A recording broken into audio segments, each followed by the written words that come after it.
Abhijit, how do you, for example, decide, what kind of problems you're going to throw AI at, and what?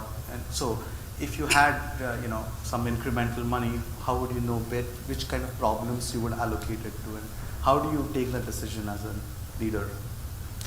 So the approach that we follow is essentially helping business leaders reimagine their business with the help of these new technologies, and that sort of translates into long list of use cases. Hey, these are the new ideas, this is how we can change our business with this.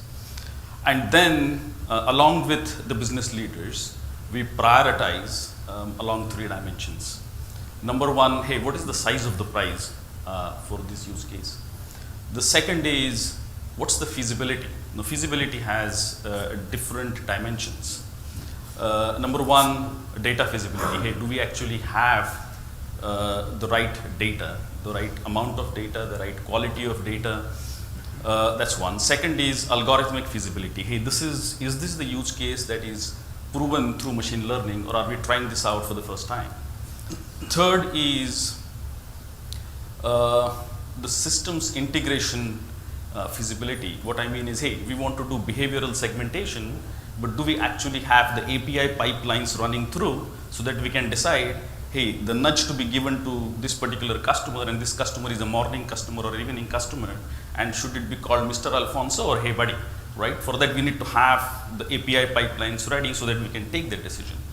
Fourth is people or the sponsor feasibility, how excited the business sponsor is with this particular thing. And second is, do we have the SMEs available? So if we want to do something in fraud or risk, but if the risk SMEs are busy delivering on a regulatory timeline, they won't be available to us. And fifth is conduct feasibility, that is, will this be approved through our risk and compliance committee?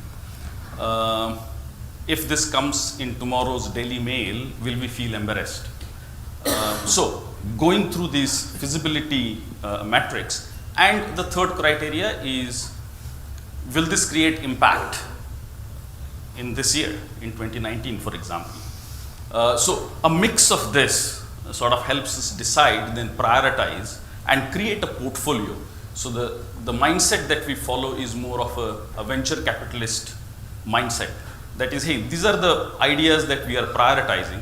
Let's try it out with small ninja teams, see what the result is, and if it is showing positive results, then double down.